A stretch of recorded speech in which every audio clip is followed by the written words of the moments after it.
Český rozhlas Dvojka uvádí kriminálku Mirka Vaňury. Je mi velkým potěšením přivítat ve studiu Českého rozhlasu Dvojka Mirka Vaňuru a Danu Vaňurovou. Vítám vás tady u nás, no vlastně skoro na domácí půdě. No. Děkujeme. Ahoj, pro nás je to také velké potěšení. Je mi velkým potěšením, to jsem právě chtěla říct, protože my za posledních téměř 30 let jsme se mnohokrát společně potkali, třeba ve studiu televizním ve Střižně, kde se stříhal v posledním roce projekt, na kterém jsme spolupracovali, ale poprvé v rozhlasovém studiu. A o to víc je mi velkou ctí, protože Dana, tvoje žena, nerada podává rozhovory, tak dnes je to velký den, že přišla jsem do studia mezi nás. Co tě k tomu pudí? Tak určitě ten důvod seš ty, protože tak je jednodušší si povídat s někým, kdo nás zná a kdo nás zná i blíž pracovně. A pak vlastně asi máme radost, že se kriminálka řeší, že se o ní mluví, tak určitě proto. A mluvit se ještě bude nejenom v tom našem společném dnešním povídání. Mirku, ty jsi novinář, producent, moderátor, režisér, reportér, těch profesí je obrovská spousta. Všichni samozřejmě vědí, že tvým hlavním tématem v posledních letech, kromě záchranářství, je kriminalistika. Věříš ve spravedlnost? Ano, ale dodávám, spravedlnost bývá někdy slepá. A to funguje v praxi. Jak se s tím smiřuješ? Těžko. Máme spoustu státních zástupců například, i soudců a vlastně i vyšetřovatelů a detektivů a ti se s tím také velmi těžko někdy poperou. Například velmi často je, že oni hledají opravdu jehlu v kupce sena. To znamená vraha, který nemá k té oběti žádný vztah. Prostě ten člověk bohužel byl na špatném místě ve špatnou dobu a dokáží ho najít. A pak ten člověk si odnáší strašně malý trest podle nich. A to si myslím, že je jeden z těch příkladů, kdy podle nich spravedlnost je slepá. Já bych si dnes chtěla povídat o vaší společné profesi, ale také o vašem spolužití, takže nepůjdu chronologicky vaše životopisy. Nicméně, Mirku, ještě jednu otázku na tebe. Ty jsi kluk, který vystudoval konzervatoř, tvým dominantním nástrojem byl saxofon. Dano, to ti musím říct, že kluk se saxofonem, to má neuvěřitelný rajc. Je to sexy, veď? Hraje ti doma Mirek někdy na saxofon? No, já bohužel jsem ho poznala v době, kdy jsem chodila na různé zábavy, kde jsem ho sice zahlédla, ale vůbec jsme se neznali. Takže až zpětně si ho vybavuju s tím saxofonem a on bohužel v době, kdy jsme spolu začali být, na saxofon už nehrál, jestli si dobře vzpomínám. V 95. nebo 96. jsem saxofon pověsil na hřebík, nemohl jsem ho najít. A to není malý nástroj. Děti mě ho našli v loni. Byl schovaný v pracovně dole někde ve sklepě. Ale já se jenom usmívám, já to říkám asi už po 8. Já jsem nevystudoval konzervatoř. Já jsem vychodil lidovou školu umění. No vidíš, a všude se píše, že jsi vystudoval konzervatoř. A víš, jak to je? To je jako v dobytí severního pólu, kdy pomocný učitel říká náčelníku, když jsme tady taková parta, nemusíme si říkat hned celými tituly, stačí jenom učitel.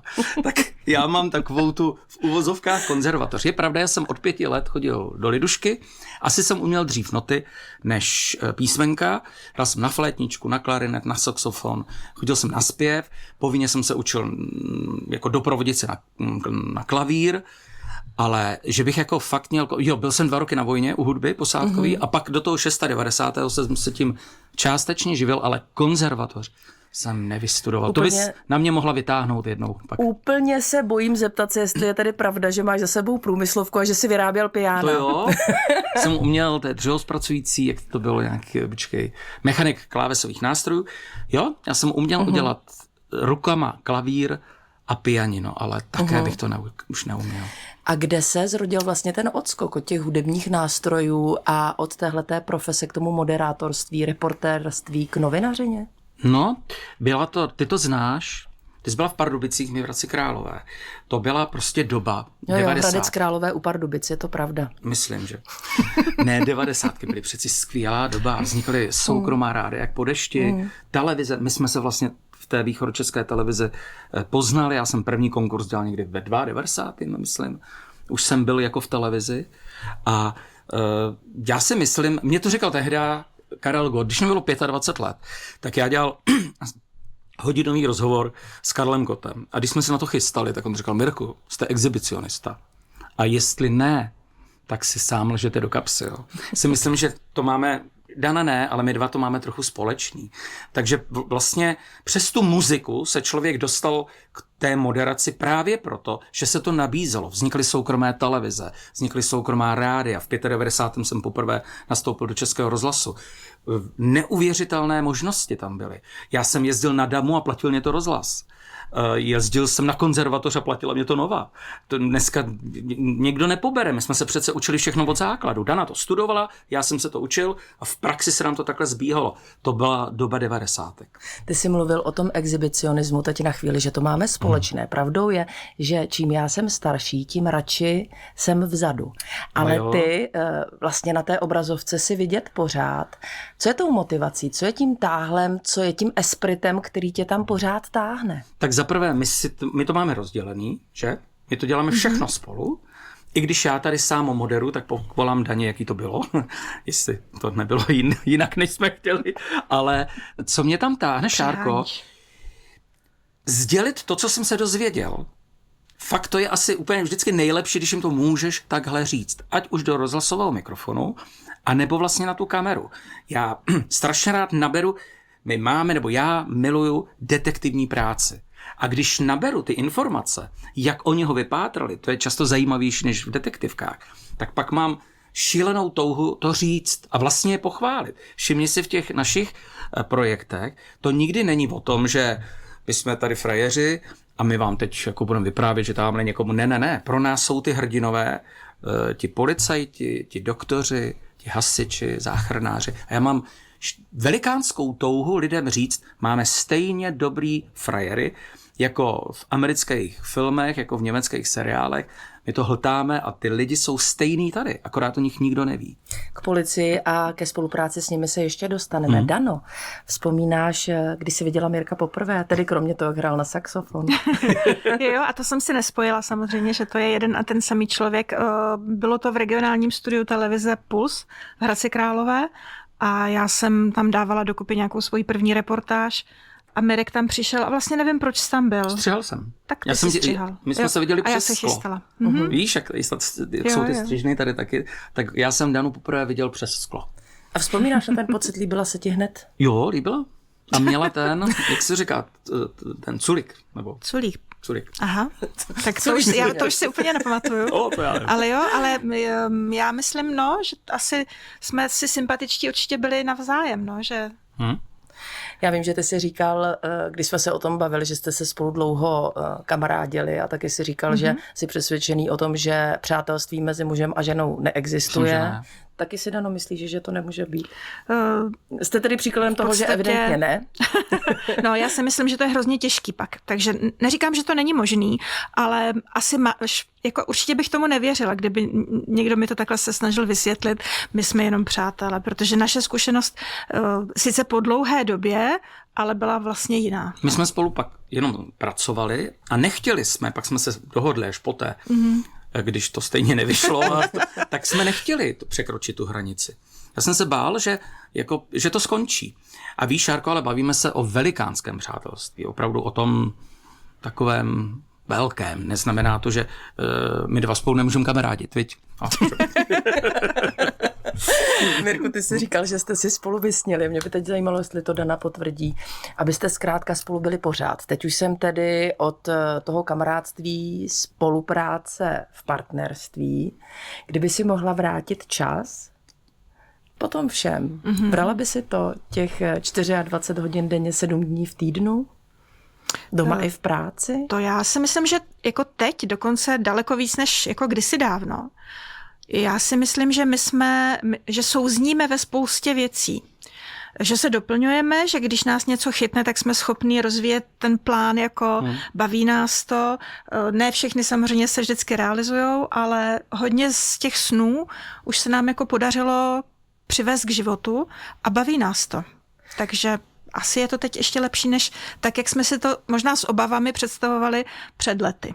To jsem se chtěla zeptat, ani na chvilku si se nebál, že když spolu budete tak intenzivně, že to může být vlastně, dejme tomu třeba proti tomu vztahu? Fakt ne. Já opravdu tvrdím, že jsme si to vysnili, já jsem si to teda vysnil, dobře. Tohodle jsem se, Šárko, nikdy nebál. A je zvláštní, jak se malinko mění naše postoje. My s oblibou říkáme, že když jsme jeli, protože my jsme v Praze bydleli jenom rok a půl, v 99. v únoru jsme se objevili poprvé v Áčku jako scénáristé a pak jsme, já nevím, asi za rok, za 3/4, nevím, začali bydlet v Praze a rok a půl jsme bydleli v Praze a vrátili jsme se, protože se nám narodila Belinda, do Hradce a dojíždíme. A my s oblibou říkáme, že pohádat o práci se můžeme v Praze, ale vyřešit se to musí do Poděbrad. Jo? To je tak 50 kilometrů, to je půlka. A když to přeroste přes ty Poděbrady, takže už to není dobrý večer. Jo? A dřív si myslím, že to nedávala spíš Dana a já jsem, ježiš, a dneska to nedávám já, když se pohádáme o práci, já jsem tak naštvanej, nechci na večeři třeba. Ne, protože to není tak idylický, jak to tady vlastně jako popisuješ. Jako je to těžký, někdy prostě řešíš strašně moc věcí a neshodneš se na tom, jako který den, jak dlouho kterou věc udělat. To jsou i takové ty produkční věci, kterými řešíme. A čemu věnovat větší pozornost. Takže jo, tak není to idylický. A další věc, Šárka bych to mohla doplnit. Šárka s náma spolupracovala na projektu na Stodolových a ty víš sama, že to jde udělat 5 způsoby, to vyprávět a vždycky to bude dobře. Záleží prostě na tom autorovi. A my máme asi výhodu, ale je to teda velmi těžký. My už to máme vyhádaný, když s tím jdeme ven, jakoby vydramaturgovaný trošku, jestli mě rozumíš. Jo? No jo, ale to je za cenu, že já jsem Ital, házím z předměty někdy a tak. Ano. Prostě. Ale víš, náš střihač Víťa Malina, ten s náma televizní teda střihač, střihá si 25 let už, byl od začátku 112, ten si vždycky jde dělat kafe, když já přijdu do střižny třeba a někdy kazím prej oběd jim. Ano, to je taky pravda. Ty si to teď naznačil sám, tak já to jenom potvrdím. Za těch skoro 30 let, co vás spolu znám, protože Dano, tvoje profese, to já jsem ještě neřekla, režisérka, dramaturgně, scénáristka, producentka, určitě za ty roky by se jich našlo hodně a hodně. Tak ty si z vaší dvojice profesní, znám vás víc profesně, vždycky ta jako klidnější a pamatuju si, když jsme teď pracovali společně na případu Stodolovy, že když se o čemkoliv jednalo, Mirku, a viděla jsem pod stolem, že Dana pomalu sune svoji ruku na tvoje koleno, viděla jsem si, že to je takové to znamení, klid, nějak se to vyřeší. Ono to někdy i znamená, já bych teda taky k tomu něco chtěla říct. To jsou takový momenty, kdy já se snažím jako říct, já bych taky chtěla něco říct. Kde hledáte ten balanc, protože je to obdivuhodné, že spolu dokážete pracovat, spolu dokážete žít a taky musím říct, jak vás znám dlouho, že si myslím, že máte opravdu krásné manželství, že to je obdivuhodné, to bychom si každý z nás přál zažít tolik lásky v tak dlouhém časovém úseku, alespoň tak já to vnímám. Kde dokážete najít vždycky ten balans, ten respekt, možná to, že někdo z vás, a teď to řeknu možná hloupě, bude mít to poslední slovo, nebo ten, kdo to rozhodne, aby zkrátka to nepřerostlo tu hranici, kde to dohadování, které je někdy tvůrčí, může být zabíjející. No, je to věčný proces. To za prvé. Vždycky mně připadá, že jsme úplně na začátku, to za druhý. Není to jako, že by se to nějak posunulo. Když se řeší problém, tak se jde od píky. Totiž jako to se, podle mě se to nedá moc pojmenovat tohle. Záleží na přání a podle mě ve chvíli, kdy si přeješ, aby ten vztah jako nějakým způsobem pokračoval, kdy sníš o nějakých věcech, které chceš společně prožívat. Máme rodinu, takže jako jsme nějaký jako celek, který nějak funguje a přeješ si, aby to jako všechno šlo dál, aby si zažívala nové věci, tak všechny ty hádky nějakým způsobem potom se vynulujou a víš, že ti víc záleží na tom dobrým, než na tom zlým. A to si myslím, že je to, co ti posune dál přes ty složitý okamžiky. Slyšela jsem, že je důležité jít spát v lásce a v míru. Je tam ta hranice, že ať se děje cokoliv, večer se jde no, spát. Tak upřímně, prostě ty, že ne. To je, ne? No tak jako, to je přes praktický život, to by byla paráda. Jo, je dobrý si to představovat a říkat si, tak by to mělo být.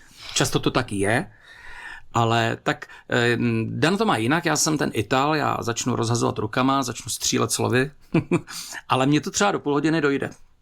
Já tam jako vycejtím, že třeba měla pravdu, že jo, takže pak se to asi dokážu v hlavě nějak přiznat. Ne, asi určitě.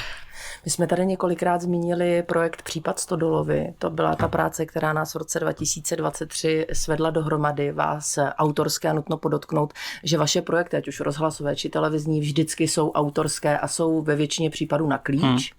Já jsem spolupracovala jako kreativní producent za televizi Nova, ale pamatuju si, když jsme tvořili tu 5dílnou sérii, že ty si říkal, že ten zájem o kriminalistiku přišel právě s případem Stodolovy. Vzpomeneš na ten moment, proč to bylo? Co bylo tou intenzitou? Jo?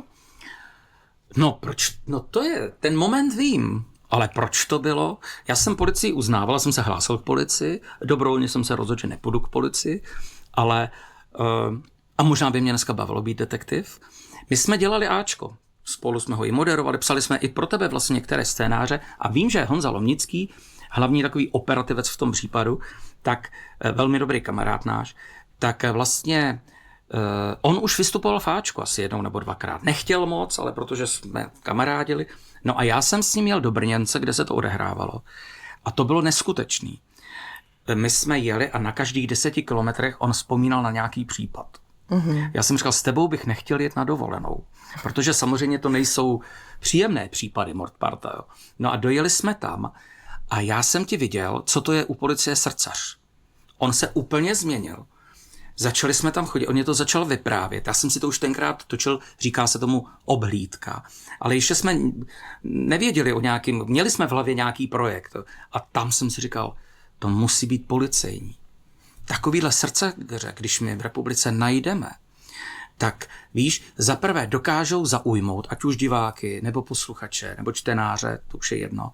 Za druhý dokážou právě říct, jo, policie je represivní orgán, ale jsou tam právě srdcaři, jsou tam ty, kteří chtějí pomáhat, opravdu, jo, to není fráze. No a za třetí, a to my neradi používáme, a to bych chtěl říct hodně u kriminálky, ale i u těch Stodolových, nebo i u legend kriminalistiky, které teď připravujeme pro Českou televizi, je tam prevence. Když vytvoříš příběh, aby opravdu si ho poslechli v kriminálce například, tak je pak velká šance, že se zamyslí a řeknou, jak já vlastně žiju. Nejdu třeba nějakému nebezpečí naproti. Nechodím zbytečně tudy přes les, když vím, že tam není úplně bezpečno večer. Zvlášť teď, všichni pijí venku na zahrádkách a tak dále. Mohla by třeba hezká dívka takhle zauvažovat a říct, já to radši obejdu. Jo? A to si myslím, že my na to dáváme velký důraz v těch případech, ale neříkáme to. Lidi nemají, podle mě, abych to taky neměl rád, kdyby tam pak nakonec přišel Vaňura a řekl, a pamatujte si, nechoďte před les, tak to asi nepůjde fungovat. Takže tam já, když jsem s ním byl v Brněnci, jsem si řekl, tyjo, to by bylo fajn, to by mě tak bavilo. Tam jsme to začali vlastně rozvíjet potom. Případ Stodolovy, tak ten je asi nezapomenutelný, protože těch vražd bylo mnoho, šlo o manželský pár. Každopádně Mirek tady Dano teď zmínil ten přesah. Přinesli nebo chtěli jste, a já vím, že ano, aby i ty Stodolovy nesly nějakou edukaci nebo nějaký přesah, kam jste cílili v tomhle projektu?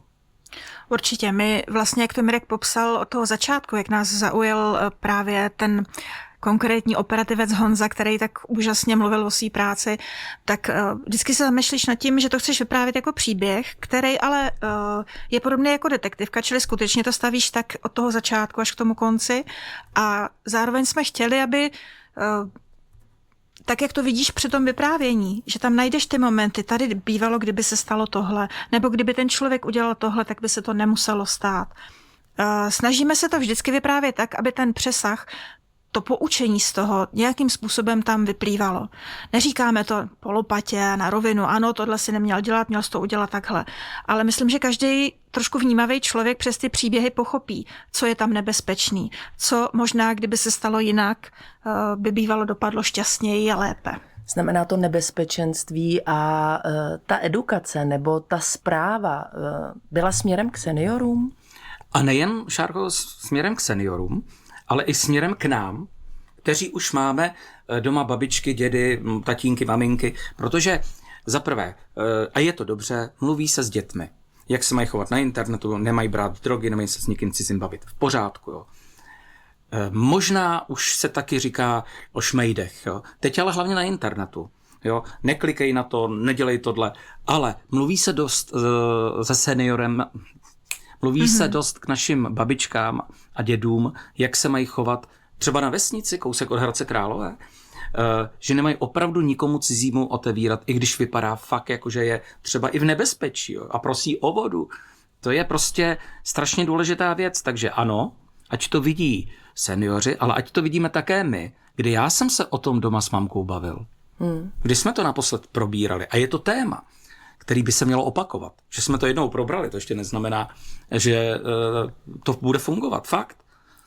Je to pravda, tak možná myslíme si na to my, kdož teď posloucháme to povídání s vámi. Určitě to stojí za to. Vy jste tady a oba dva několikrát řekli, že vlastně vyprávíte příběhy policistů o tom, jak pracují. Jak bylo těžké, nebo možná ne, já nevím, dostat od nich tu důvěru, že vám chtějí vyprávět ty svoje příběhy, že vás povedou cestou vlastně toho případu té kriminalistiky. Však mnohokrát se stává, že novinář je pro policistu a nejenom pro něj vlastně možná trošku riziko nebo ohrožení. No, hodně v tom má zásluhu samozřejmě Mirek, protože to je skvěle komunikativní člověk, ale v té druhé fázi museli jsme nějak naplnit tu důvěru, kterou oni těžko získávají. Jo? Jsou to opatrní lidé a vím, že i Mirkovi trvalo dlouho, než některé otevřel. A dodnes vlastně spousta z nich nechce ventilovat, o čem pracuje. To je pravda. Není pravda, že my se bavíme se všemi kriminalisty v republice. Někteří nechtějí o té práci mluvit a my to respektujeme. Ale známe, to je pravda. Ale je taky pravda, že víš, Šárko, já jsem k ním šel takhle. Já jsem říkal, mě to fakt ta práce baví. Proto já ale se necítím už jako novinář, to jsme byli kdysi. My říkáme, že jsme dokumentaristé, publicisté už taky ne. Protože my fakt chceme, aby to mělo nějaký smysl. Jo? A troufnu si říct, že s těmi, co natáčíme, že už jako kamarádíme. Není to, že je to celá republika, jo? Ale já je fakt beru jako borce, vážím si jich a snad to oni za mě vycítí po nějaké době. Někdo po roce, někdo dřív. A je taky pravda, že někteří už odchází, takzvaně do civilu, do penze. Takže my si musíme otevírat zase nové a nové, ale mě to prostě hrozně baví. Mě baví jít s nimi na pivo, protože stejně vím, že se budeme povídat o ty práci. No. A já bych to nemohl dělat mimochodem. Asi ne, já bych to nedával psychicky. Ale fakt mě baví o tom mluvit. Z těch důvodů, co jsme popsali. My jsme na půdě Českého rozhlasu 2, musíme samozřejmě se zastavit taky u vašeho velmi úspěšného pořadu Kriminálka, tady u nás na 2. Je to jiné zpracovávat vlastně tohle téma, když tam chybí ta vizuální složka, tedy audio? Je to o to zajímavější, protože rozhlas je daleko větší prostor pro fantazii. Takže určitě pro mě, která většinu těch věcí jako víc píše, než natáčí, tak hrozně příjemně se pracuje s tím audiem. Že člověk si může ten příběh dovyprávět, nemusí řešit, jestli k tomu má dostatek materiálu, obrázků a ví, že pracuje s tou představivostí posluchače, což mě teda baví hodně. Je to, Šárko, jestli naše posluchači třeba zaznamenali, tak my si nehrajeme na různé efekty. A zazněly 3 výstřely. To tam fakt nedáváme. Jo. My spíš stavíme na otevřenosti těch lidí, na autenticitě. Často máme samozřejmě materiály z těch spisů, takže z videa se udělá audio. Často bereme ty kriminalisty na to místo a to se vyplatí. Je to samozřejmě jenom audio, ale když ho vezmeš k tomu stromu, Vyslesní vrah, a tam je ten zástřel vidět, ten člověk najednou začne mluvit úplně jinak. Ani si to neuvědomuje. Takže to nás na tom baví a je to, jak říká Dana, musíš to víc obsat, samozřejmě. Tady to vidíš, v televizi to vidíš, jo.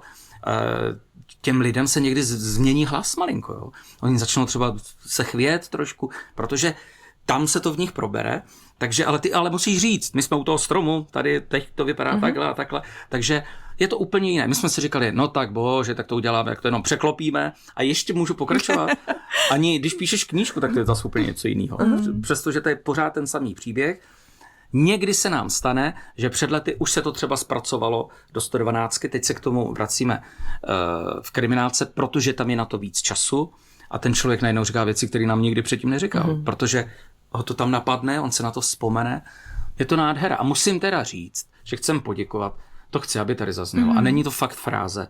Já si vážím toho, že jsem začal moderovat na dvojce. A fakt musím poděkovat, jaký tady máme prostor na tvorbu kriminálky. Že v podstatě jsme dostali volnou ruku. Samozřejmě ten příběh nám tady někdo konzultujeme, ale musím fakt poděkovat Českému rozhlasu, protože myslím, že jinde by ten prostor asi takový nebyl. Tvůrčí podmínky k práci, úžasný. To tady budou rádi slyšet.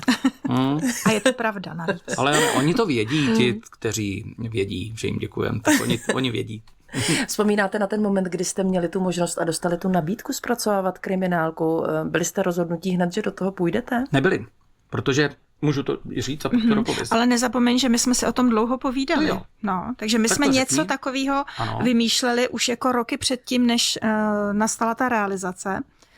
A to je jenom ten můj začátek. Ano, ale potom jsme měli i jiný projekty a říkali jsme, no jo, ale jako a uslyší to někdo večer, úplně upřímně takhle, hloupě.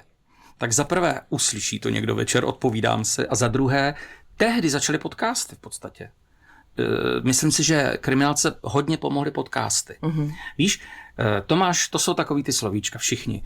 Je vlna true crime. To není žádná moní vlna true crime. Akorát se tomu teď říká true crime. Vždycky bavily detektivky. Vždycky.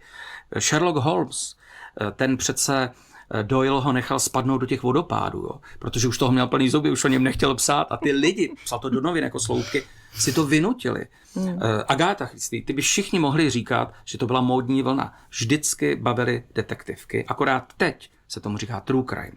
My to děláme od roku 2006, 2005, první případ odvysílaný. Od té doby víme, že to lidi baví. A zrovna tak podcast. Já jsem si totiž říkal, když jsme si to plánovali, tak jsme říkali, to bych chtěl mít nějaký archiv. Jako, že si tam nějak ťukneš, jo? A vlastně to je prostě, to je podcast. To není nic jiného. Představ si, Šárko, že kriminálka se nejvíc poslouchá před spaním. No, a jsme usnuli. Mimochodem máme tady v poznámce. Zdají se vám někdy kriminální nebo kriminalistické sny? Mně tedy ne, Mirku, tobě? Mně taky ne. Ne, to máte kliku. Na druhou stranu ty si říkal, že by si nedal práci kriminalisty, že je to velmi emocionální. Přesto přeze všechno vy posloucháte spoustu jako lidských příběhů a znám vás natolik, že, nebo se to možná změnilo, neumím si vás představit, že byste si do jisté míry tu práci nenosili domů a nemysleli na ty příběhy. Pláčete někdy? Jo. Někdy velmi často. Otázka na tělo. Určitě, vlastně se to nedá bez toho. Ale naučili jsme se, nevím kdy nám to řekl, musíš si uvědomit, co je tvůj životní příběh a musíš si říct, je to hrozný příběh, ale není to můj příběh. Takže ale ty slzy tam padnou za některé ty příběhy tragický, protože když to chceš trošičku jenom dobře napsat, musíš to trošku procítit a to se bez slz neobejde. To je pravda a já mám výhodu, že já se můžu vypovídat daně. Viď? My si o tom, když tak povídáme. To je oboustranný. Jsou případy, kdy ty nedostaneš z hlavy nikdy. Fakt. A je to zajímavý, že kolikrát bys řekla, že ten případ tě zrovna nevezme a vezme tě. Máte nějaký ventil? Já vím, že ty běháš. No, a nebo to vyprávím ty daně, jo. A Dano, ty? Diskutujeme si o tom. No, řekla bych, že poslední 2 roky moc nevím. Já doufám, že nastane takový klidnější období. Já mám ráda knížky, teď na ně nebyl moc čas, tak snad se to vrátí. No a potom velice rádi si povídáme, takže řešíme všechno. To je taky dobrý ventil. Je dobře. Když jsme si spolu jednou povídali, bylo to dlouhé povídání, pamatuju si, že to nebylo úplně v mém ideálním životním období. Moc vám za to děkuju, že jste řekli jednu důležitou věc, nebo možná 2, že nikdy nemá smysl investovat tolik času a energie do lidí, kteří za to nestojí. To byla první věc. A ta druhá věc, kterou jste mi řekli, byla ta, že přes smích a slzy člověk dospěje. Jak jste dospěli k tomu, že jste na to přišli? Možná lépe řečeno přes co?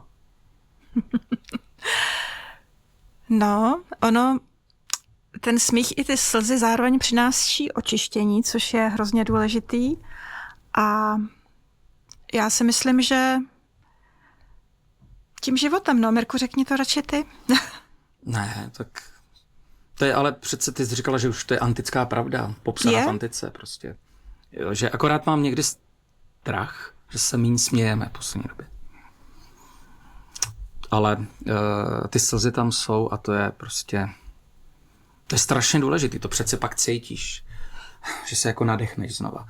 A prostě ty případy, jak říká Dana, když je chceš dobře odvyprávět, musíš je do sebe jako nasát. Musíš jako, no ono si nemyslí, jo, ono, když ti řeknou detektivové, že je sobota dopoledne a oni jdou říct tátovi a 14letý dceři, že jejich maminka už se nevrátí, že ji našli. To je hrozný. To je hrozný. A nebudu to tady popisovat. Je to, no jo, ale je to znova.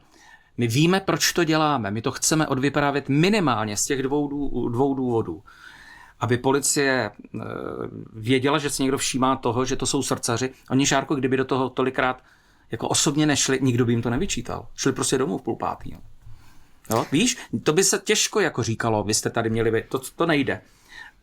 A druhá věc je opravdu, kéž by se lidi uvědomili, jak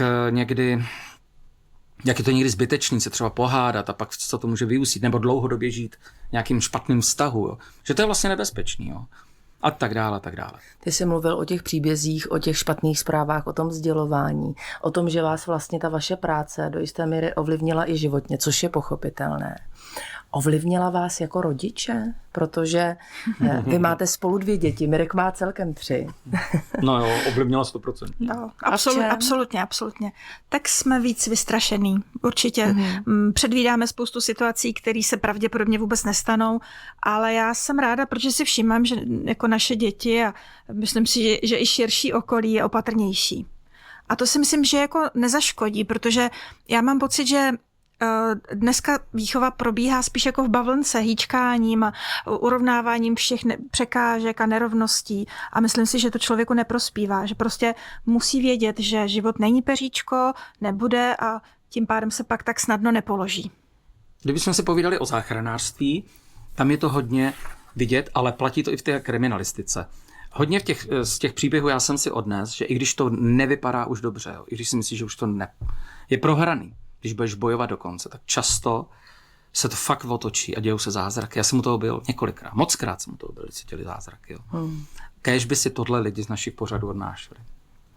Dano a Mirku Vaňurovi, já vám mnohokrát blahopřeji, protože nejenom já, ale už i naši posluchači vědí, že jste neskutečně úspěšní. V anketě Podcast roku veřejnoprávní kategorie, tam si odnášíte zlatou a v kategorii True Crime 3. místo. Já vám nesmírně gratuluji. Vy jste obhájili to loňské prvenství. Jaký to je pocit? Nádherný. Krásný. My jsme to, víš, Šárko, my nepracujeme s populárními zpěváky a herci a skvělými lidmi. My ukazujeme vlastně neznámé policajty. O to víc si toho vážíme, že posluchači Českého rozhlasu šli. A ono to není jenom klikneš, musíš vyplnit takový formulář, že to udělali. Pak musím taky říct, že to bereme jako velkou oslavu práce té policie. A taky chci říct, že máme radost z toho, že snad máme jeden z mála podcastů, kterýmu stoupají hlasy.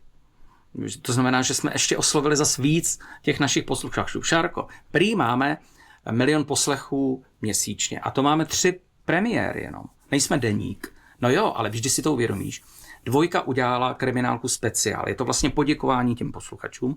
A my jsme byli v Brně, máme být v Plzni, v Hradci. 1 milion je číslo úžasný, ale neumí si ho představit. Ale když jdeš před sál, kde je 600 lidí a je vyprodáno, a oni těm policajtům tleskají ve stoje. Já mám taky. A musím teda říct, že nás to hodně dolilo a že fakt děkujeme posluchačům 2. Fakt. Ale bereme to, že to je pro ty poldy. Znamená to, že kriminálka bude pokračovat. Co, Vaňurovi? Tak určitě letos máme před sebou ještě docela dost dílů, takže a my doufáme, že i za rok. My si přejeme, aby to bylo. Tak. Musíme říct, že kriminálka se vysílá každou středu po 18. hodině, že si ji můžete potom poslechnout právě i jako podcast a že Vaňurovi mají před sebou ještě další výjezdy za vámi posluchači, takže si na ně obrazně řečeno můžete sáhnout. Já vám mnohokrát děkuji za to, že jste dneska přišli, že jste si se mnou povídali. Daně za statečnost, já jsem to říkala děkuji, na začátku. Šárko, děkuji. Ano. A Mirku, tebe požádám, protože jsi z vaší dvojce upovídanější a zvyklejší na to vystupovat v médiích, protože Dana je žena, která vždycky stojí v pozadí a jak ji znám, stojí tam ráda. Chtěl bys jí za ty roky něco říct? Ježiši. Řekni. Že ji miluju, že si ji vážím a že je pořád pro mě dobrá kamarádka. Nejlepší. Dano. Děkuju, to je... A já na tohle nemůžu mít tady slova, já to nedokážu, tak omlouvám se, ale miluju tě a bude mě to bavit i dál. Je to krásný. No. Dana Vaňurová, Mirek Vaňura, jednak skvělý tým profesní, ale i ten skvělý partnerský. Hodně zdraví vám přeju. Ať vám všechno funguje tak dobře jako doposud. Děkujeme, bylo to s tebou. Děkujeme. Český rozhlas 2 uvádí kriminálku Mirka Vaňury.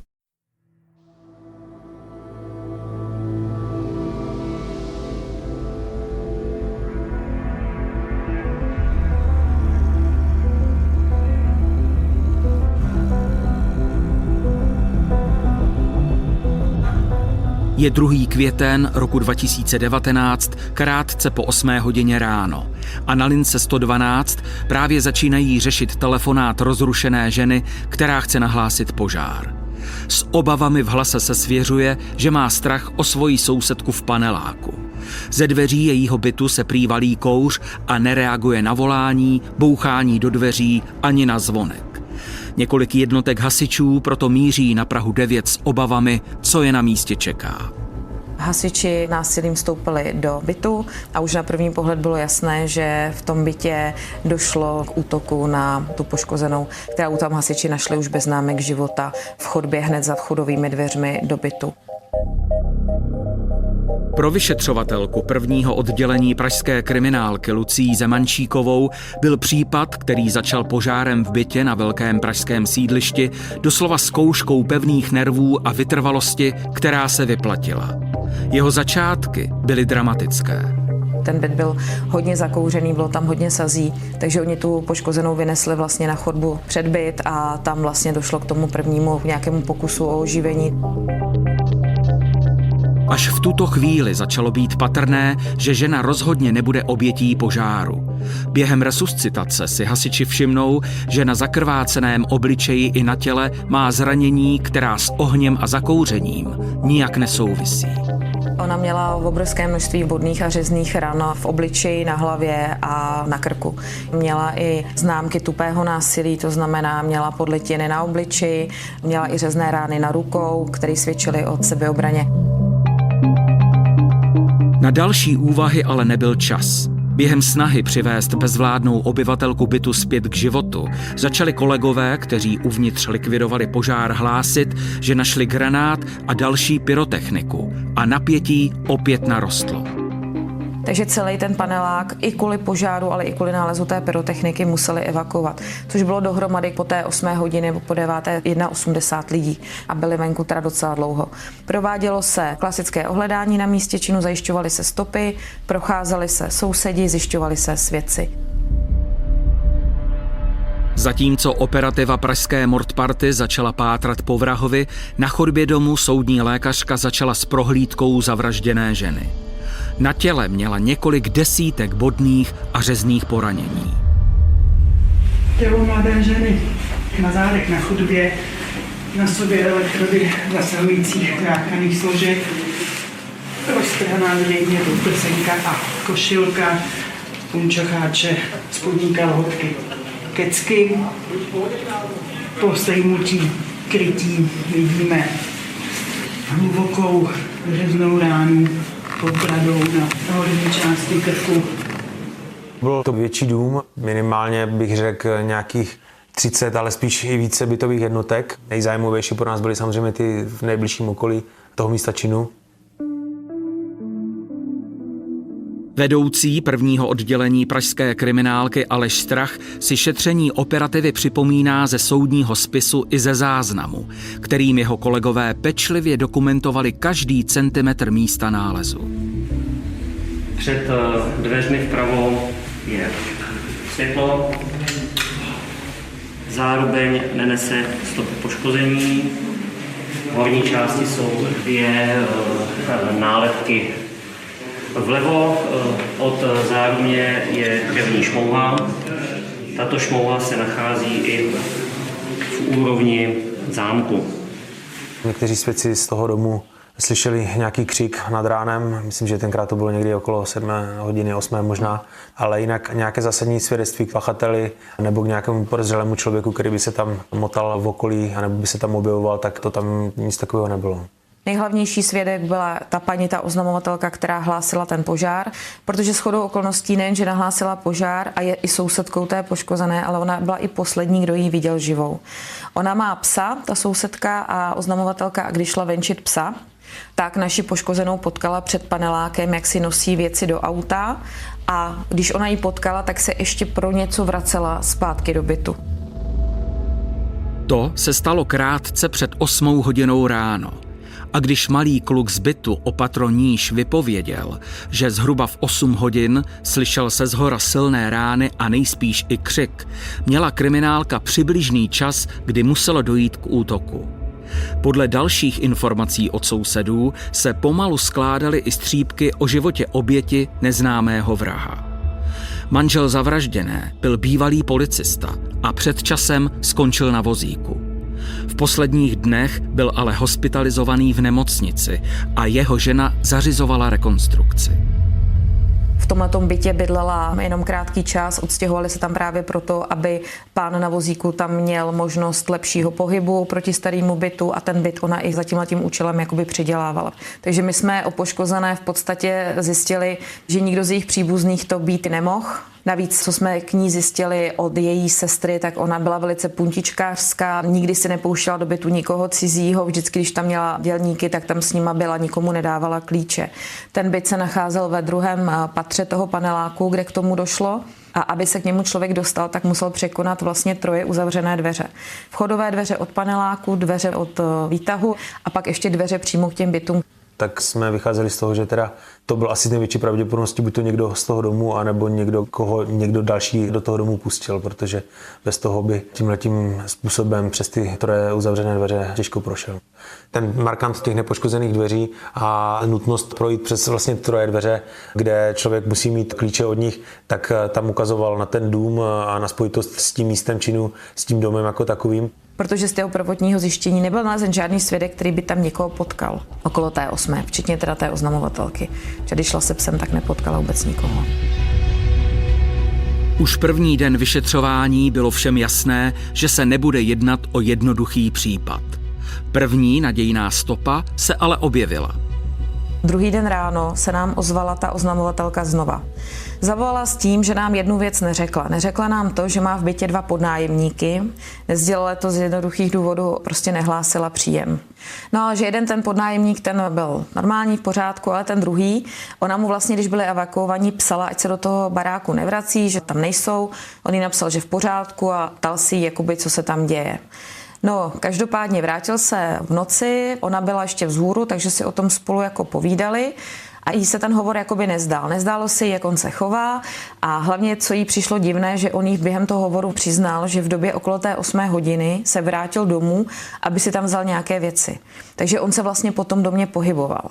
Určitě ten impuls, který jí k tomu vedl, byl ten, že z toho, jak jí to on popisoval, tak poznala, že tam je něco, co buď to jí úplně nesedělo, anebo z čeho ona pojala tu domněnku, že ten člověk by nějakým způsobem mohl mít s ním něco společného a minimálně by měl být zajímavý pro policii. Ještě navíc ráno našla na svém telefonu SMS zprávu od něj, takovou jakoby hodně zvláštní, kdy ji jakoby napůl nabádá, aby jako nelhala, ale jestli to byla vražda a že pán Bůh ví, co se jí vlastně stalo. No a oni tyhle ty věci, byť ne úplně konkrétní, tak vyděsily, že za prvý nám zavolala, že tam toho podnájemníka má a za druhý ho vyhodila z toho bytu. Operativa se ženou okamžitě propojila a sousedka, která požár nahlásila, si začala vybavovat i další podrobnosti. Řekla, že ona, když přišla z toho venčení toho psa, tak vlastně dveře do pokoje toho Martina byly otevřené. A že ještě navíc tam byla v kuchyni, kam ale ty její podnájemníci nesmí, schozená mísa s ovocem, a že tam byl takový lehký nepořádek. No a že do pokoje k Martinovi nakoukla a že tam byla krabice, taková rozbordená, vytažená ze skříně, jako když tam on si něco bral nebo něco hledal. No ale protože kromě psa má i kočky, jak si říkala, tak místo schodily kočky a dál to jakoby neřešila. Až potom, když teda on jí prozradil, že tam skutečně byl v tom bytě nad ránu, když se stala ta vražda, tak si to dala do nějakých jakoby souvislostí. 35letý taxikář Martin K. mohl být minimálně důležitým svědkem, takže bylo potřeba i jeho co nejrychleji vyslechnout. Ale strach s kolegou ho zastihli přímo v bytě sousedky. Právě se po vyhození z podnájmu balil. Po těch letech, co tu práci dělám, tak už ten prvotní střet s ním a ten kontakt ukazoval na to, že je potřeba být obezřetný, a to následné jednání jsme tam s ním strávili zhruba hodinu. Jenom nás utvrzovalo v tom, že nějaké podezření vůči němu určitě může být a že by to mohl být pro nás zájmový člověk. On se choval dost nestandardně. V podstatě jim řekl, že celou noc byl se svým kamarádem, jeho jméno ale nezná, zná na něj jenom telefonní číslo a že jim ale nebude říkat, co dělal a co dělal dopoledne, protože by si určitě nepomohl. A to bylo všecko. Tak kolegové jako odjeli, přišlo jim to divné, takže přijeli na barák a začali jsme s lustrací. Protože Martin K. k předešlé noci a kamarádovi, který mu mohl potvrdit alibi, odmítal cokoliv říct, zaměřil se tým pražské mordparty pro začátek na informace z evidence. K jejich překvapení šlo o bývalého policistu, propuštěného před 5 lety kvůli zneužití úřední pravomoci. Ještě jedno překvapení ale záznamy přinesly. Skočila ta pro nás zásadní událost, ke které došlo tu danou noc, kterou on tvrdil, že strávil s tím kamarádem a že se tak jenom potulovali, ale nedělali nic zásadního. To ráno, kdy hasiči nalezli v hořícím bytě brutálně zavražděnou ženu, podala na Martina K. trestní oznámení jeho matka. Ona nahlásila na policii to, že v noci tam otravoval právě její syn. Ona ho nechtěla pustit dovnitř, tak on si tady toho svého kamaráda pokusil přemluvit, aby pod legendou zavolal té jeho matce a pokusil si ji vylákat s tím, že měl choutky na to, že tu mámu znásilní, případně zavraždí. A tyhle ty svoje choutky i vypisoval té mámě do SMS zpráv. Dost ošklivé SMSky, kde jí popisoval, co by s ní udělal, jaký znásilní detailně popisoval a co jí potom jakoby udělá. Ona teda díky bohu tušila, že ho nemá pouštět dovnitř, že by se něco mohlo stát, že by jí mohl nějakým způsobem ublížit, a vlastně i v souvislosti s tím uvedla, že už v minulosti se jí pokusil znásilnit. Naopak zavolala hlídku policie. A to bylo nad ránem, to bylo třeba kolem 7 hodiny, když tam přijela hlídka policie. Oni ještě navíc na chodbě toho domu před bytem té matky spolu měli pohlavní styk, který jako natáčeli, teď on jí posílal i to video. Takže jako strašné informace, jenomže když tam přijela hlídka policie, tak oni utekli. Čas, kdy se teoreticky mohl vrátit do svého podnájmu, tedy odpovídal času vraždy. Jeho matka navíc kriminálce podrobněji popsala děsivý exces spojený s výhrůžkami a sexuálním napadením, kvůli kterému syna před půl rokem definitivně vyhodila z bytu. Bála se to oznámit, protože syn jí vyhrožoval. Pod vlivem pervitinu se pokusil o nějaký styk, ale s ohledem na to, jak byl pod vlivem těch drog, tak se mu to zřejmě nepodařilo. Ona to tím, že se mu to nepodařilo, ještě tak nebrala jako znásilnění. Každopádně řečí práva to znásilnění je. Vyhodila ho z bytu, vyměnila zámky v podstatě a naštěstí to i řekla svému kamarádovi, kterého my jsme pak použili jako svědka. Kamarád Martinovy matky policii potvrdil, že sexuální napadení bylo pro ženu jen poslední kapkou a když popsal, co mu před několika měsíci vyprávěla, shodovalo se datum i detaily napadení. Tam jenom z toho dojmu, jak jsem zmiňoval, který jsme z něho měli, kdy to podezření na základě toho jeho chování v nás nějaké vzbudil, tak tohleto samozřejmě dokreslovalo úplně ty souvislosti, které on by mohl mít, nebo to spojení s tou vraždou. Představy o průběhu brutálních napadení umocňovaly i výhrůžné SMS zprávy, které matka od svého syna dostávala. A jak se ukázalo, nebyla jediná, komu je posílal. Zhruba po 3 dnech se ozval jeho bývalý kolega a dá se říct, že v té době i ještě jeden z mála kamarádů, který měl v souvislosti s tou svou bývalou prací, a ten upozornil na to, že mu ten náš podezřelý psal SMSky, které byly divné, ale na to on byl zvyklý, protože zvláštní SMSky úchylné, můžu říct, od něho dostával dost často, ale ty poslední, které mu psal, tak v něm evokovaly nějakou souvislost s tou vraždou, která se stala v Praze, a proto tedy tuhletu skutečnost oznámil. Policie už také na čísle, které jí Martin K. předložil, konečně zastihla i známého, se kterým měl trávit kritickou noc, na jejímž konci došlo k vraždě. Pro vyšetřovatelku Lucii Zemančíkovou byla jeho výpověď dalším posílením podezření. On nám řekl tyhle ty informace právě o tom, jak spolu táhli po té Praze, odkud se znají, co po něm vlastně chtěl, aby ji vylákal z toho bytu, aby to dokonce natáčel, co s tou mámou bude dělat. A teď se nám spojily ty informace. On se pokusí znásilnit svou matku, nedostane se k ní, celou noc hledá prostitutku, žádnou se mu nepodaří najít a navíc ta poškozená byla v obdobném věku jako jeho matka. Takže vypadalo to, nebo zacítila nám taková ta červená kontrolka, že došel domů a ve vedlejším bytě potkal zrovna poškozenou, která se vracela do svého bytu, bohužel byla ve špatnou dobu na špatném místě a vlastně našel náhradní oběť. Díky všem informacím si byl tým Lucie Zemančíkové a Aleše Stracha jistý, že Martin K. je jejich vrahem s nebezpečnými sadistickými sklony a rozhodli se ho zadržet. Našli ho jen pár desítek metrů od domu, kde došlo k vraždě. Seděl ve svém taxíku se všemi svými věcmi. Kolegové přišli, zaťukali mu na okýnko s tím, že teda bude zadržen pro podezření ze spáchání vraždy a obecného ohrožení, protože zapálil ten byt. Akorát komunikoval po telefonu se svou advokátkou a si jí sděloval už to, že bude mít zřejmě nějaký problémy. Takže kolegové ho zadrželi a vlastně přivezli ho sem k nám. Rozhodně s tím počítal, že bude zadržený. Takže se odvolával na to, že všechno bude z jeho strany pokračovat až po té, co se dostaví ta jeho advokátka, se kterou si volal, která jela tenkrát, myslím, od někač z Moravy, že to chvilku trvalo. A prakticky, když už teda něco říkal, tak to směřoval k tomu, že byl pod vlivem omamných a psychotropních látek a že si vlastně nic nevybavuje a nic pořádně z toho večera, že neví. On byl nastavený tak, že čekal na tu advokátku. Počítal s tím, že spolu se domluví a už předtím byli domluveni po telefonu, co bude říkat, nebo respektive neříkat.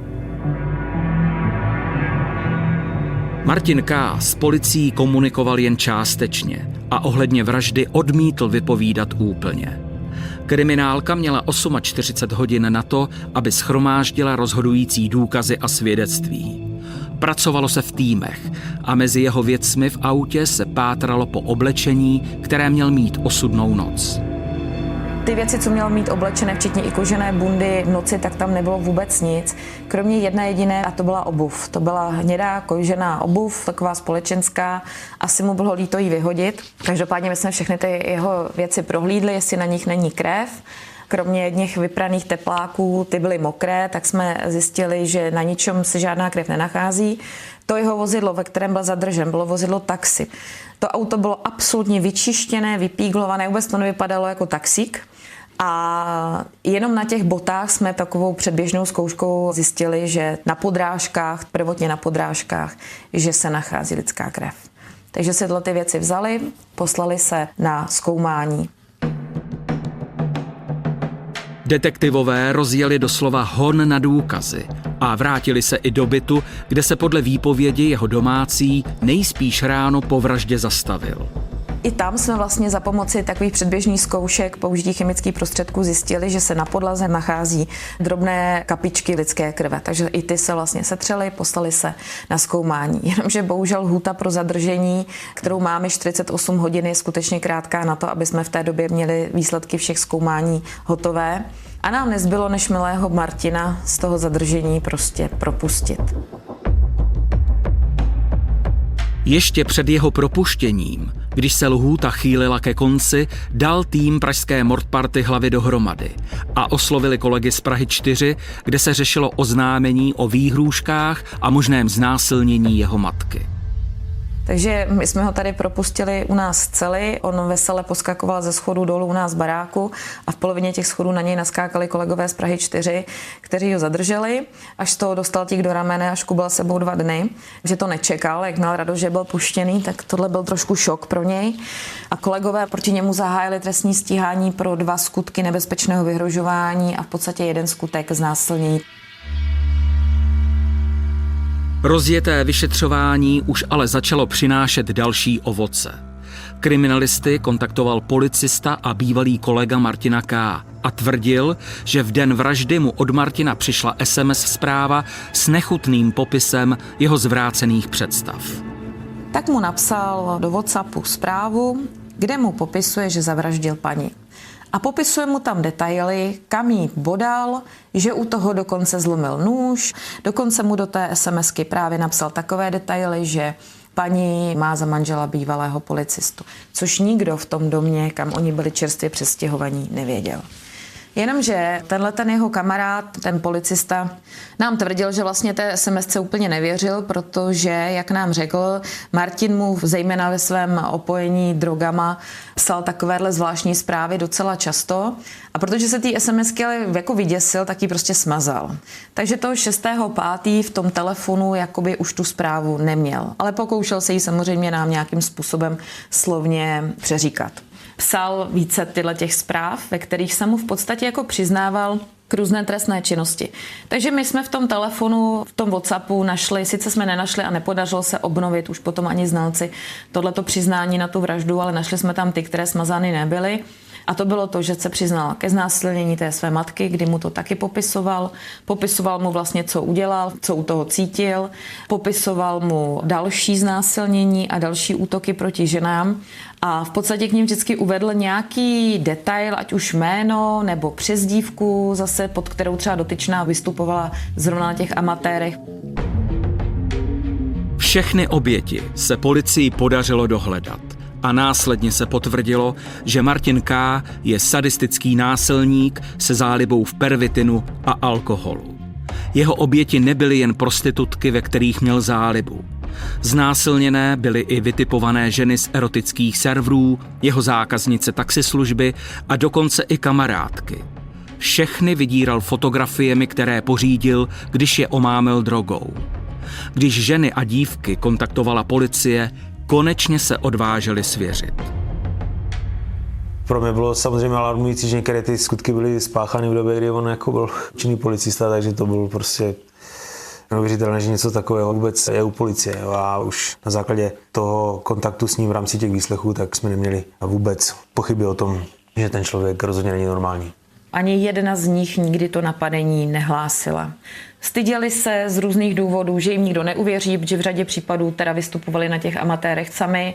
Některé z nich byly prostitutky, 2 z nich byly přítelkyně a jedna naopak to byla strašně slušná holčina, která se naopak bála ostudy. Takže ani jedna z nich to nenahlásila. Každopádně, když jsme se jich potom cíleně na to Martina zeptali, tak řada z nich se nám tady sesypala, začala brečet. A v podstatě každá z nich, kromě toho vlastního příběhu, měla někoho nebo něco, co vlastně dokládalo to, co se stalo, co posiluje tu jejich výpověď. Takže nikdy ta jejich výpověď nestála osamoceně. Je potřeba správně pracovat s těmi poškozenými, protože pro ně to bylo samozřejmě událost, která byla dost psychicky náročná a vzhledem k tomu, že to neoznámili vůbec, tak asi pojali ten postoj k tomu, že o tom nechtěli mluvit a že na to chtěli zapomenout. Takže znova jim to připomínat pro účely toho trestního řízení není úplně jednoduché. Kriminalisté se díky pokračujícímu vyšetřování také ujistili, co přesně Martin K. myslel tím, že známého, který s ním trávil noc před vraždou, nazýval pánem. Hrál si totiž na jeho otroka a společně se vzrušovali tím, co by ženám prováděl. Vypisoval ty představy, co by ženám dělal, jak by je ponižoval, jak by jim ubližoval, jak by je lovil. Já to nebudu říkat, to jsou jako strašidelné SMSky a strašidelné věci, co by těm ženám dělal. On se rád nechával ponižovat tím svým pánem, ale na druhou stranu ve vztahu k ženám byl takhle útočný. Byl dost sebejistý, asi to opírali o nějakou možná trochu znalost práce té policie a určitě to vycházelo i z jeho povahy, z jeho charakteru, takže ta sebejistota tam hrála určitě svoji roli a jak narůstal počet těch skutků, kdy viděl, že se nic z toho neřeší, tak si byl jistější a vlastně ta nebezpečnost toho jednání jeho se zvedala a skončilo to až tím, že spáchal tu vraždu. Schylovalo se ale k rozuzlení a pražská mordparta s napětím očekávala výsledky znaleckých zkoumání. Ta potvrdila, že krev oběti byla na podlaze sousedního bytu, kde Martin K. bydlel v podnájmu, a našla se i na jeho botách. Sexuologické zkoumání zase prokázalo, že trpí sexuální deviací, útočným sadismem. On si své vyjádření nechával až k soudu. Ale o co on více mlčel, o to zdatnější byla jeho obhájkyně, která psala neustále nějaké návrhy, stížnosti. Co bylo zajímavé, my jsme zabavili samozřejmě jeho telefon, ten byl dost promazaný. Tam jsme nenašli v podstatě skoro nic. Akorát jsme tam našli historii vyhledávání na internetu, kdy jsme zjistili, že v podstatě to se stalo 2. ráno a on si potom v odpoledních hodinách a 3. vyhledává informace o požárech, o požární ochraně, o daktyloskopii. Navíc v den vraždy prokazatelně odeslal SMS advokátce, která ho v tu dobu ještě nezastupovala, a žádal ji o zastupování ve věci vraždy. V další zprávě se pak přiznal bývalému kolegovi z policejní hlídky, když přesně popsal zranění a útok na oběť. To, že byl celou dobu opilý a pod drogami a nic si nepamatuje, bylo zpočátku vrahovou hlavní obhajobou. Maminka u hlavního líčení u soudu vzala souhlas se stíháním Martina zpět, ale jenom pro to nebezpečné vyhrožování. U toho znásilnění to nejde, takže to znásilnění mu zůstalo. Takže vyhrožování mamince a kuplířství nám vypadlo, všechno ostatní je odsouzený, ale vražda byla překvalifikovaná na opilství. A milý Martin si od soudu odnesl 13,5 roku trestu odnětí svobody. Odvolací soud se ale naštěstí zaměřil na podstatné důkazy a nový rozsudek, ten původní, zcela smetl. Ten znalec, co vlastně tam zastupoval, ten znalecký posudek toho ústavu, co si nechával dělat ten městský soud v tom prvním kole, tak toho tam roznesli úplně na kopytech. A každopádně opravil další chyby, které mu byly vytknuty tím vrchním soudem, a milého Martina nám nakonec teda odsoudil skutečně za tu vraždu, nikoli za opilství, i za to znásilnění, i za to vydírání, a v podstatě mu dal potom trest 28 let.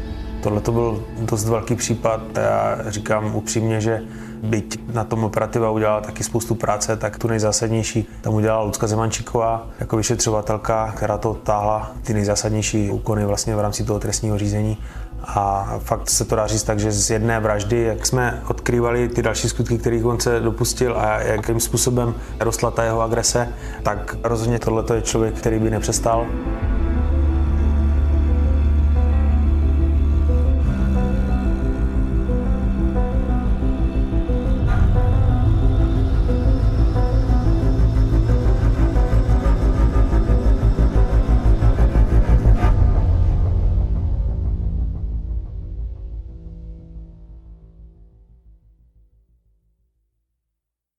Český rozhlas 2 uvádí kriminálku Mirka Vaňury.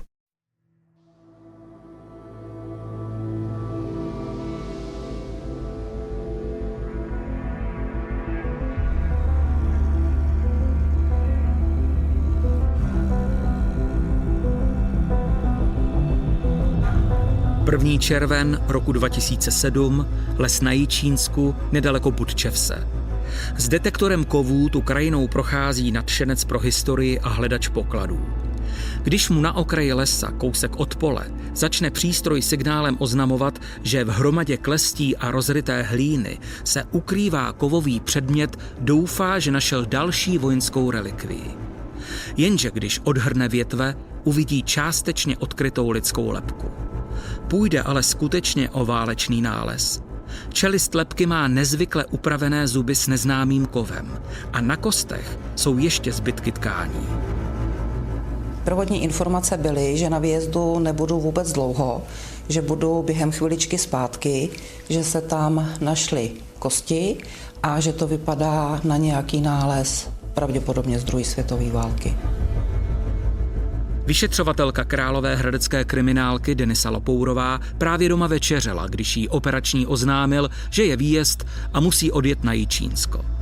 Z poklidného ověření válečného nálezu v lese kousek od Budčevse ale po dojezdu sejde. Z informací se hledač pokladů svěřil policii i médiím zároveň a doufal, že svůj objev zpeněží jako senzaci. Ten moment se mě vybavuje, protože se jednalo o hlavní silnici a já jsem měla problém zaparkovat auto. Co mě opravdu překvapilo, byla strašná spousta aut. To, že přijedu na místo činu a je tam hodně služebních aut, po případě je tam sanitka, tak na to jsme zvyklí. Ale mě opravdu zarazilo, že tam byli i novináři. Denisy Lopourové se ujala policejní hlídka, která střežila páskou ohraničený prostor a policista ji odvedl podél pole zhruba o 100 metrů dál na okraj lesa. Tam už na ní čekali kriminalisté z okresního výjezdu a nad hromadou klestí jí začali předávat informace. My jsme vlastně nevěděli vůbec nic, před náma byla hromada dříví, na zemi byla položená lebka, bylo tam pár kostí a vzhledem k tomu, že jsme vůbec nevěděli, co se tam stalo, koho jsme našli, jestli to je muž nebo žena, takže těch verzí zpočátku bylo opravdu víc. I přímo na místě my jsme se v těch názorech různili a jedna z verzí byla ta, že se mohlo jednat o nešťastnou náhodu, že v hrobě třeba skončila stopařka, nebo že opravdu došlo k nešťastné náhodě a potom to tělo bylo ukryto do hrobu. Začali jsme s ohledáním, to znamená začali jsme s odkrýváním hrobu. Lidská lebka se zachovalou mozkovou částí, kde není patrné porušení kostí klenby, dále s obličejovou částí, kde rovněž nejsou patrné zlomeniny obličejových kostí. Soudní lékař Josef Pleskot na místě rozrytém od divočáků začal s prohlídkou nalezené lebky a vše dokumentuje policejní kamera. Několik zajímavých informací mohl policii sdělit už v tuto chvíli. Čelist se zachovalým chrupem s obroušenými předními zuby, celkový tvar kostí, zejména nadočnicové oblouky, rovné čelo, úhly dolní čelisti bez výraznějších drsnatin po žvíkacích svalech a celkový vzhled lebky svědčí nejspíše pro ženské pohlaví. Podle převážného srůstu lebečních švů nejspíše jedinec ve věku nad 40, případně i 50 let. Stmívalo se a soudní lékař Josef Pleskot pracoval za náročných podmínek při umělém osvětlení. S kolegy od kriminálky postupně odkrývají zeminu a odhalují další části lidského těla, ze kterého už většinou zbyla jen kostra. Překvapivý je nález v oblasti nohou, kdy najdou v zachovalých ponožkách oběti velké množství naklíčených žaludů, které tam někdo musel vložit. Zásadní objev při odkrývání hrobu přichází kolem 11. hodiny v noci. V hloubce asi 1,5 metru v zemině pod hrudníkem se zaleskne kovová střela. Kriminalista Michal Hynek byl tehdy součástí vyšetřovacího týmu. Já osobně jsem přesvědčený, že se jedná o násilný trestný čin, a to zejména s ohledem toho, že to tělo bylo částečně pod zemí, bylo částečně přikryté větvemi, tam by se prostě nikdo sám nedostal. A následně, tak jak jsme postupovali při tom ohledání, tak ve chvíli, kdy se našly i střely v místě toho těla v hlíně, tak to bylo jasný, že se jedná o násilnou trestnou činnost. Ten den jsme končili s ohledáním až kolem půlnoci. Potom to ohledání pokračovalo druhý den, to byla sobota, tam jsme začínali ráno a končili jsme až v pozdních odpoledních hodinách a pak jsme vlastně v tom doohledání pokračovali ještě v neděli. Tým kriminálky byl na úplném začátku.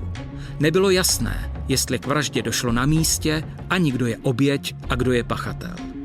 Policii navíc atakovala média a spekulovala, že může jít o smrt bílého koně nebo vraždu prostitutky. To, že informace o nálezu pronikla na veřejnost, byla pro kriminalisty nevýhoda.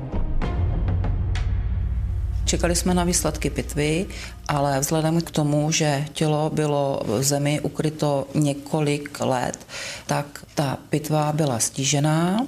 Víceméně se jednalo jenom o kosterní pozůstatky.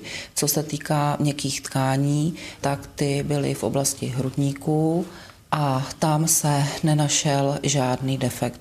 Jediná nejpodstatnější informace, která z pitvy byla, tak byla ta, že byl zjištěný defekt u jednoho z žeber.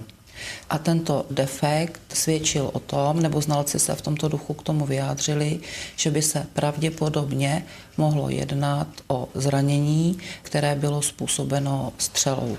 Prostě měli jsme tělo, neměli jsme absolutně totožnost, neměli jsme ani žádný podezření na nikoho, protože jsme v databázích vlastně nenašli nikoho, koho bychom mohli přiřadit k tomu místu, k tomu tělu jako pohřešovanému, respektive pohřešovaných je samozřejmě desítky až stovky těch osob. Takže jsme věděli, že to bude dlouhý hledání, navíc to tělo po té době v té zemi bylo v takovém stavu, že bylo jasný, že buď se nám podaří stotožnit pomocí stomatologické expertízy, což je složitá cesta, anebo případně pomocí genetické expertízy, pokud vzorky té zemřelé osoby jsou v databázi. Důkladné prohlídce policie podrobila také další nálezy z hrobu.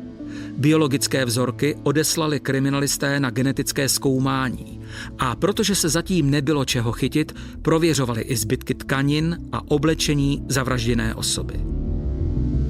Podařilo se nám nakontaktovat na pána, který oblékal velmi významné lidi nejenom v České republice, ale on se specializoval na klienty ze zahraničí. Já se přiznám, že jsem byla fascinovaná, když jsem mu ukazovala fotky toho oblečení a on podle švů, podle nití, podle fotografií řekl a byl si zcela jist, že se jedná o pánské oblečení, že se jedná o drahou luxusní módu. Uvedl, že tato móda je vysloveně vycházkový styl a že se jedná o člověka, který se v módě vyzná a vzhledem k tomu, že to oblečení je šité na zakázku, tak tohoto člověka, tohoto chlapa zařadil do vyšší společnosti. Podrobnější informace mohlo přinést antropologické zkoumání a tak se tým Denisy Lopourové obrátil na kriminalistický ústav s prosbou o potvrzení pohlaví a určení věku. Když na kriminalistickém ústavu zkoumali lebku, tak byly zkoumány i ty zuby. A znalci z tohoto oboru zjistili, že korunka zubu byla tvořena slitinou, chromu, kobaltu, manganu a železa a na jejím povrchu byla napařená vrstva nitridu titanu. Tím se vlastně vysvětlilo i to, proč vlastně ta lebka, ten kov, signalizoval, když tam byl ten hledač těch kovů. A ještě tam byla dost významná informace o tom, že se vlastně tato slitina vůbec v České republice nevyskytuje a že ji čeští zubaři nepoužívají. A znalci uvedli, že tuto slitinu se naopak používá v zemích bývalého Sovětského svazu a konkretizovali tam i země, a byly to Rusko a Ukrajina. V rámci této expertízy přišli i na to, že přední zuby byly polity nějakou kyselinou. Podrobným zkoumáním prošly i střely nalezené v hrobě. Balistici ale museli konstatovat, že kvůli skorodování po dlouhém pobytu v zemi nemohou s jistotou určit žádné individuální znaky. Také v evidenci pohřešovaných osob se bohužel nepodařila najít žádná shoda. Těch pohřešovaných osob byly, nechci říct, jestli tisíce, to si opravdu nepamatuju. Těch osob bylo strašně moc, ale ten směr toho pátrání byl stále negativní. Nám se nepodařilo nikoho najít. My jsme vlastně stáli na mrtvém bodě. Já si třeba i pamatuju to, jak někteří ztráceli víru, že se nám vůbec podaří zjistit, koho jsme našli. Tak tohle období vlastně trvalo půl roku. V okamžiku, kdy se genetikům opakovaně nedařilo izolovat z nalezených kostí a tkání DNA a vyšetřování po 6 měsících uvízlo na mrtvém bodě, postupně ztrácela naději i vyšetřovatelka Denisa Lopourová. Ale vědci se brzy měli dát rychle do pohybu. Jeden den zazvonil telefon v kanceláři, já jsem ho vzala a ozval se kolega z kriminalistického ústavu, který mi řekl, že se jim podařilo izolovat DNA z kosterních pozůstatků. Já jsem byla nadšená, protože se to vlastně toho půl roku stále nedařilo. Takže tato informace byla hodně zásadní, ale ještě větší šok přišel s tím, když mi kolega zrovna v rámci z toho telefonu řekl, že vlastně ví, kdo je osoba poškozená. Lidské ostatky, nalezené v lese u Budčevsi, konečně získaly tvář a jméno. Šlo o muže, který byl v pátrání zhruba 3 roky. Slavného ruského baletního mistra a choreografa Dmitrije Brjanceva, který pracovně často pobýval v Praze. Zmizel v červnu roku 2004 z pražského hotelu v centru a jeho pohřešování tehdy nahlásila jeho milenka. My jsme v podstatě díky tomu kriminalistickému ústavu zjistili, že zmizel na konci června roku 2004. My jsme ho nalezli 1. června 2007, takže bez 1 měsíce po 3 letech, což nám spadalo do toho období, který soudní lékaři řekli, že by v zemi mohl být 2 až 5 let. Takže jsme zjistili, že tady je nějaký pátrací svazek v Praze, kde figuroval jako pohřešovaný. Z toho spisu vyplynulo, že přiletěl do České republiky se svojí přítelkyní asi 4 dny předtím. Bylo tam zjištěno, co všechno dělal, kam chodil na večeře, s kým se stýkal. Když jsme ten spis načetli, tak jsme zjistili, že v této době už toto zmizení pana Brjanceva prošetřoval organizovaný zločin. Z toho spisu jsme zjistili, že nahlášení zmizení pana Brjanceva ohlásil jistý Nikitin. Už tenkrát pro organizovaný zločin byl pan Nikitin podezřelý, ale nejpodstatnější bylo, že oni v tu dobu neměli tělo pana Brjanceva. Ze spisu bylo zřejmé, že Nikitin měl zbrojní průkaz a vlastnil 2 střelné zbraně. Pro baletního mistra zajišťoval investice a rozjezd podnikání u nás. Tehdy měli v plánu založit síť stánků s rychlým občerstvením v Praze a na dalších místech v republice. Ruský choreograf celý záměr financoval, ale jednatelem firmy Brett a tím, kdo s penězi nakládal, byl právě Nikitin. Přestože ho policie podezřívala a pečlivě prověřovala, chyběly tehdy důkazy i tělo. My jsme vlastně neznali jeho minulost v Rusku. My jsme věděli, že on sem do České republiky přicestoval se svými rodiči ve 20 letech, ale vlastně neznali jsme tu jeho minulost z Ruska. Takže pro nás to byla nebezpečná osoba, označili jsme si ho jako nebezpečného pachatele i vzhledem k tomu, že jsme vlastně věděli, že v té době on vlastnil 2 zbraně. A přistoupili jsme k tomu, že jsme pana Nikitina zadrželi zásahovou jednotkou. To podezření, které z toho vyplývalo, to, že byla poslední schůzka, že on ho nahlásil jako pohřešovanýho, že mezi nimi byly finanční vazby, bylo natolik silný, ne, že bychom se nevěnovali ostatním verzím, ale prvotně tato verze byla třeba prověřit a potvrdit anebo vyloučit. Nikitin byl po zadržení zásahovou jednotkou překvapený, ale týmu kriminálky se v zápětí svěřil, že je pro něj úleva, že ho sebrala česká policie. Obával se totiž, že zmizení choreografa z nejvyšších ruských kruhů si s ním vyřídí mafie. On jako podezřelý po tom zadržení k tomu začal mluvit v tom smyslu, že teda skutečně pan Briancev si sem přijel zkontrolovat svoji investici, nicméně jim se to podnikání, nebo jemu se podnikání nedařilo tak, jak si představoval, nevydělávalo to, takže v podstatě na pana Brianceva připravili spolu s kolegou takový hraný scénky, kdy narychlo zařídili skutečně nějaký stánky. Narychlo sehnal stánky, narychlo sehnal lidi, narychlo sehnal vybavení těch stánků, jídlo a byl sehnán jakýsi kompárs. Byli tam i lidé, kteří k těm stánkům chodili a aby pan Briancev viděl, tak ty lidi si tam kupovali jídlo. Takže on vlastně v tomto momentě mohl být spokojen, že ty stánky fungují. Jenže Briancev měl prý stále podezření a chtěl vidět účetnictví a znát detaily. Pan Briancev to podnikání Nikitina prokoukl a tak, jak se k němu choval pan Nikitin nesolidně, nekorektně, mu došlo, že vlastně on tu jeho firmu tuneluje. Takže to byl ten důvod, proč on chtěl vidět to účetnictví, aby vlastně si ověřil, jestli teda ta firma má nějakou výtěžnost, jestli vůbec má nějaký prospěch. Protože co si budeme povídat, on sice momentálně, když ty stánky viděl, momentálně tam ty lidi byli. To přece nemluví o tom, jestli ta firma prosperuje nebo neprosperuje. A vzhledem k tomu, že pan Briancev na ten účet poslal několik milionů, tak přece za těch několik milionů nemůže být postaveny 2 stánky. Když se vraceli do Prahy, strhla se podle Nikitina v autě hádka. Popsal to tím stylem, že za situace, kdy jeli do Jičína, tak na cestě na hlavní silnici z Poděbrad do Jičína došlo k tomu, že jeho kamarád, jistý řídil vozidlo. Poškozený pan Briancev seděl na sedadle spolujezdce a on, že seděl vzadu. A za situace, kdy on mu takhle vyhrožoval, tak uvedl teda, že vytáhl zbraň. Jednalo se o zbraň rakouské výroby Glock, ráže 45, čili poměrně silná ráže, velká.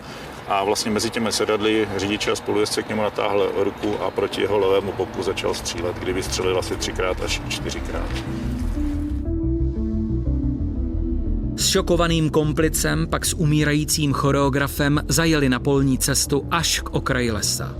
Nikitin, který zpronevěřil investice svého šéfa a jeho parťák, narychlo ukryli mrtvolu pod hromadou klestí. Druhý den, 29. června, se na místo vrátili přes les z druhé strany. Vykopali hrob a muže pohřbili.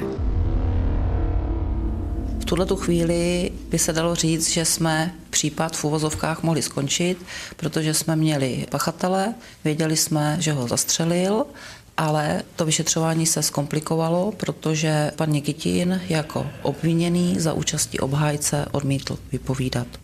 Zlom nastal asi po 14 dnech, kdy vlastně sám pan Nikitin požádal o výslech a když jsme ho vyslýchali, tak ta jeho verze byla taková, on vlastně shodně, naprosto shodně popsal skutečnosti, které uvedl ten svědek, akorát uvedl, že nezastřelil pana Brianceva on, ale že pana Brianceva zastřelil ten svědek.